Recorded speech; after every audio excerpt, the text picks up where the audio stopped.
sorry, the number you have dialed is not in service at this time.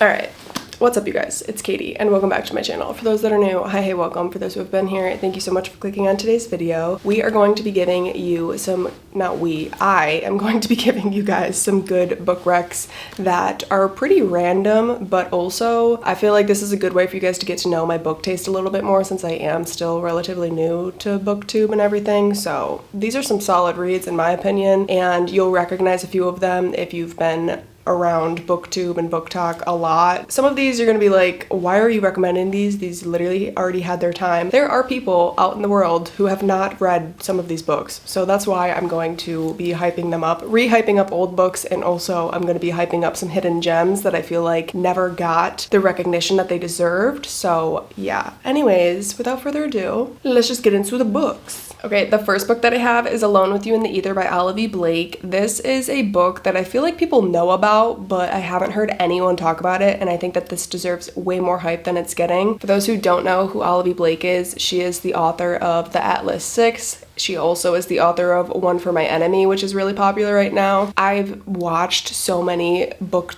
videos on YouTube where this is on people's shelves and are unread, or they're on their physical TBRs. Everyone keeps just skipping over it for whatever reason. I don't know why. You guys should read this book. It's really good. This story entails two characters. We have the female main character, Regan, and then the male main character, Aldo. I'm not gonna tell you guys much of the plot, but to describe them, Aldo is a very intelligent, very smart individual who is very socially awkward. He is very black and white, non-colorful, I think is the best way to describe him. He doesn't stray much from his routine and or from the rules. He's very much type A, I should say. He's also going through his own mental health journey, which is another key element of this book as well. And then on the opposite side, we have Regan, who is very colorful. She's very vivacious, very creative. She is a jack of all trades. You don't know what you're gonna get. She's very type B, I guess. She doesn't listen to the rules. She just does whatever she wants to do and calls it good. Very fun and loving and creative, and she also has her own mental health issues that she is trying to navigate during this book as well. Both of them meet in a art museum, and yeah, that's all that I'm gonna say about it, but it's really good. I think that anyone who enjoyed Eternal Sunshine of the Spotless Mind or like Scott Pilgrim versus the World, I think you would really enjoy this. More so Eternal Sunshine of the Spotless Mind, because it's more like it's a lot closer to that storyline versus Scott Pilgrim. But the reason why I said Scott Pilgrim is because there's like the very outgoing, unique female lead and then the very mundane male main character that's like, you know that vibe. I don't know how to describe that vibe, but it's just, yeah, that's what you're getting in here. I will say, even though there is the element of fantasy and sci-fi in here, because it does deal with time travel and talks about time travel a little bit, that's such a subplot to me, and I didn't really understand it. I was more focused on the romance part of it, but yeah, I really like Olivia Blake's writing. This book definitely made me want to dive deeper into all of her backlist, so I am currently planning to do that, but yes, I'm sitting here hyping this up for you guys because this was actually a really good book, and I think that a lot of people would enjoy it if you guys would just pick it up. So that's the first book. The second book that I'm going to recommend is Daisy Jones and the Six by Miss Taylor Jenkins Reid, and I know before the booktok police come at me, this book was very popular all across the internet. There's actually a TV adaptation for it as well, for those who never have seen it, for some reason have never heard of it, and or people who have just refrained from reading it because they thought that it was just a popular booktok book that probably was gonna flop. This book is really good, which is why I'm including it in today's video, because I really enjoy it. This is my favorite book by Taylor Jenkins Reid, if I'm being honest. I don't know if this is even in focus, whatever. But for those who are unaware, this is a story loosely based off of Fleetwood Mac, which is a popular band. I feel like I don't need to say that, but I'm still gonna say it anyway, just in case, for the small population that don't know that. You're welcome. But yeah, this is a loose story of Fleetwood Mac's rise to fame. However, it's a fiction. It's not actually the biography of Fleetwood Mac. It was inspired by Fleetwood Mac, I should probably say. But anyways, this follows the storyline of Daisy and Billy, who are the two main singers of this band. Daisy is very free-spirited and very wild. Billy is also free-spirited, I would say, but he's also really chill. And there's a whole lot of drama, of stuff that stirs within the band and rising to fame and dealing with fame. You get to see the concept of songwriting and creating music, which is really fun, and I really enjoyed that. It's also written in an interview format, which I found really interesting and unique. I don't really know what else to say other than that. It's really good it's more of like a literary fiction romance read, if I'm being honest, which I think is why I enjoyed it more, because I really like when there's like a literary fiction undertone. But yeah, I would definitely recommend this. It's definitely worth the hype, and you can watch the TV adaptation immediately afterwards. There's also a playlist on Spotify, or an album on Spotify, based off of the songs that are written in here. So yeah, really fun, really cool. Definitely recommend. It's worth the hype. Moving on. Then next up, we have Book Lovers by Emily Henry. I will say I'm not the biggest Emily Henry fan, but if you're going to read any of her books, I would definitely recommend this one. I feel like this one did not get enough hype back when it was published. I think it was published in 2023? 2022.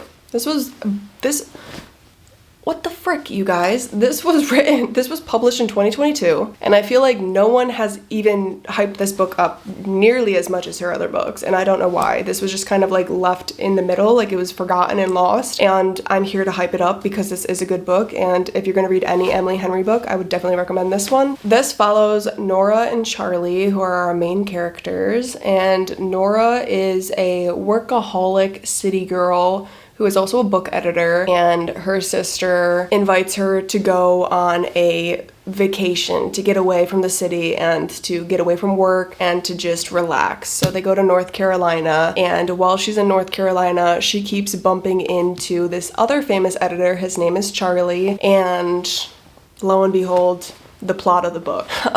So yeah, it's pretty much Nora hanging out with her sister and then having a new love interest who is Charlie. I think the reason why this was kind of lost in the wash is because it definitely is more relatable to people in their later 20s who are in the real world and working full time. Personally, that's what I think. That's probably why I ended up enjoying this so much. But some of the locations that Emily Henry actually mentions in this book are places that I genuinely want to go to and I've always wanted to go to. So that also could be why I enjoyed this book, because it was more relatable to me in that way.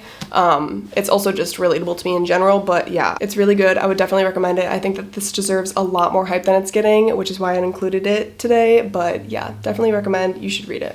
Sorry, my camera battery just died, so I just had to replace it. So if like this setting is really weird or it just changed dramatically, that's why. Sorry. The next book that I'm going to recommend is Every Summer After by Carly Fortune. This also was a very popular book at one point in time, I think back in like 2020, 2021, something like that. That's when I read it, so it's been a little bit, but it definitely is my favorite book by Carly Fortune. The reason why I'm hyping it up again today is because there is a spin-off that is coming out at the beginning of May, so next month. I think it's coming out May 6th, so it's coming out really soon, but it is a spin-off of Charlie's POV from this book, and Charlie is the brother of one of the main characters in this novel. That's why I'm including it today. It's also just a really good book and I would recommend it. So back when this was hyped up, I feel like it was very much compared to Love and Other Words by Christina Lauren, which I honestly don't understand. I'm not mad about it because literally that is one of my favorite books of all time. However, if I was going to compare this to any book, it would be The Summer I Turned Pretty trilogy. Personally, that's what I would compare it to,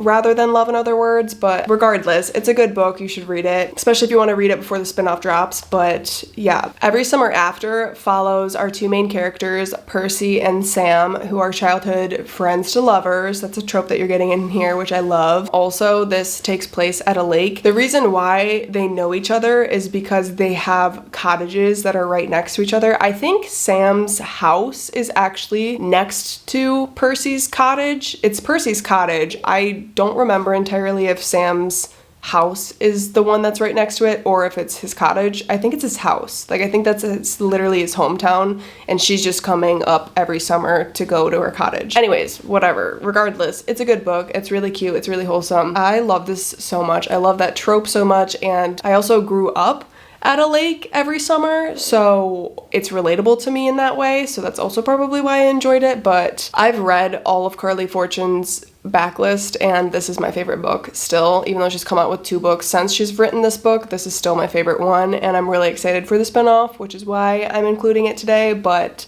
yeah, anyways, definitely recommend. This is a really fun summer read, so there you go. Right, next up, we have Culty by Mariana Zapata, and this I feel like is a book that a lot of people are aware of, but no one has really talked about. I feel like people either have this on their physical TBR or they're subconsciously aware of it, but they haven't picked it up yet, and I'm here to tell you that it's definitely worth the read and you should pick it up. This is a slow burn soccer romance where there is a professional soccer player who has a relationship with her soccer coach, who is also a professional soccer player as well, so it's just really fun. Sal is our main female character, and then we have Culty, which is our main male character. Sal is a professional soccer player, and Culty is her soccer coach. He's also a very well-known professional soccer player as well. If you like celebrity romances, I think that you'll enjoy this, or if you like any sport romances, which I know is pretty popular, you would enjoy this. I personally loved this. I think it more so was because it's about soccer, and I literally have grown up my entire life playing soccer, so it was very relatable to me in that way, but I definitely recommend it. It's also a slow burn, but do not be afraid of that because Mariana Zapata literally kills slow burns, and this was just so good. The buildup was crazy. Like,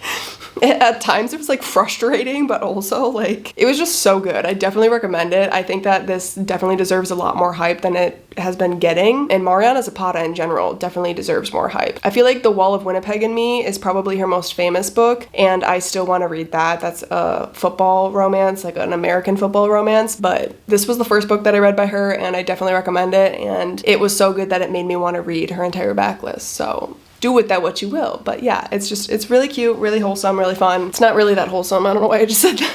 Also, I'm pretty sure Sal is like one of the captains for her teams, so she's like bubbly, friendly, outgoing with everybody, but she's also really freaking good at soccer, and she's the captain of her team. Culty is like a grumpy dude. So it's definitely a grumpy sunshine trope a little bit. I wouldn't even say like sunshine necessarily. No, it would be. I don't know. I don't know if it would necessarily be Grumpy Sunshine because she is a very strong character and she can come off like biting at people sometimes, but I mean that also comes with playing soccer and being competitive and everything, so it is what it is. But yeah, this is really good. I really enjoyed it and I definitely recommend it, and I think that this definitely deserves a lot more hype than it is getting, so pick it up, read it. If it's on your TBR, what are you doing? Pick it up. You won't regret it, I promise you. So anyways, moving on.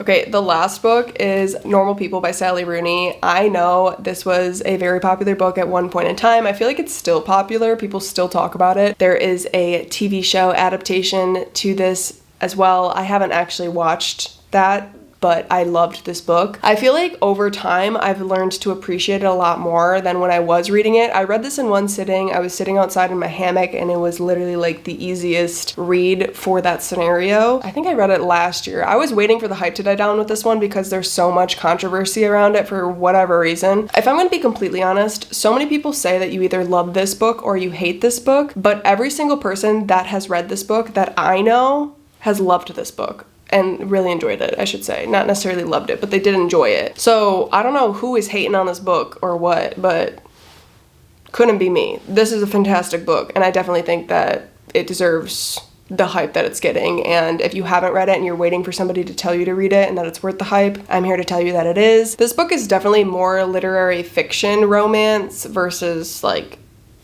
a classic romance. It's just very much a literary fiction read, which might be why some people didn't like it. I don't know. This follows our two main characters, Marianne and Connell, who are frenefits, okay? They're freaking frenefits.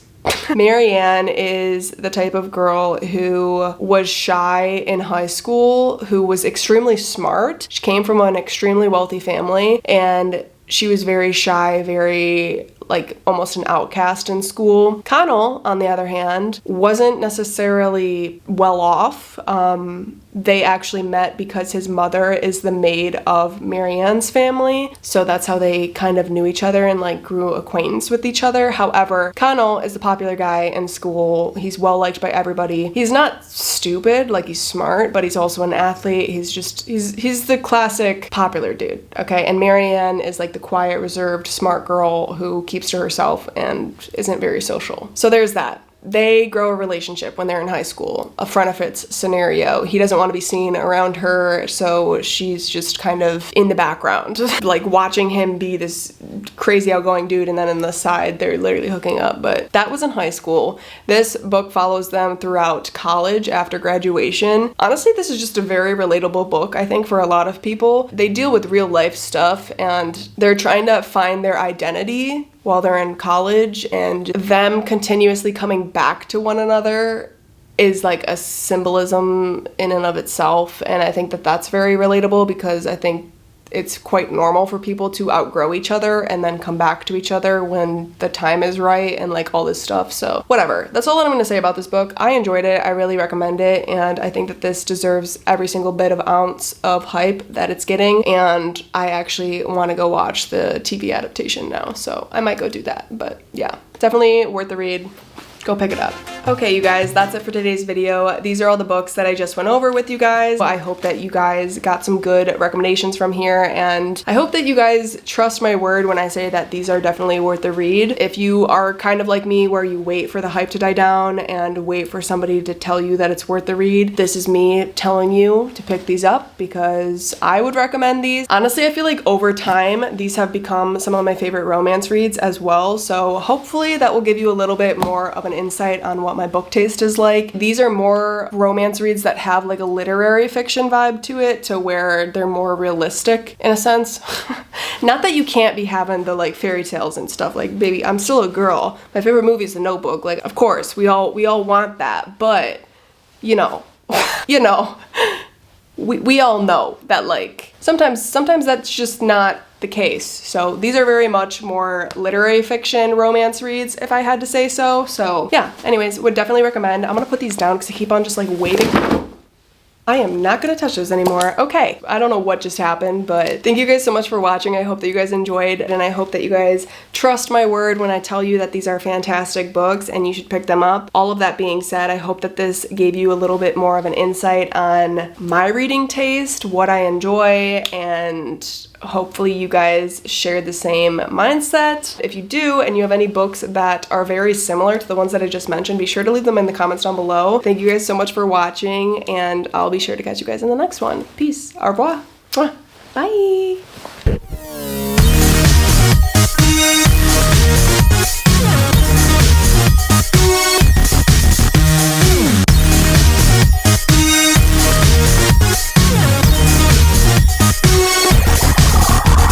It is now literally so dark outside. It is only 3:47 and it feels like it's just really cloudy out, so that's why the lighting is just messed up, baby. Sorry, I can't predict the weather. I wish I could, but I can't. It happens to be crappy weather every time that I freaking film a video, so sorry about that.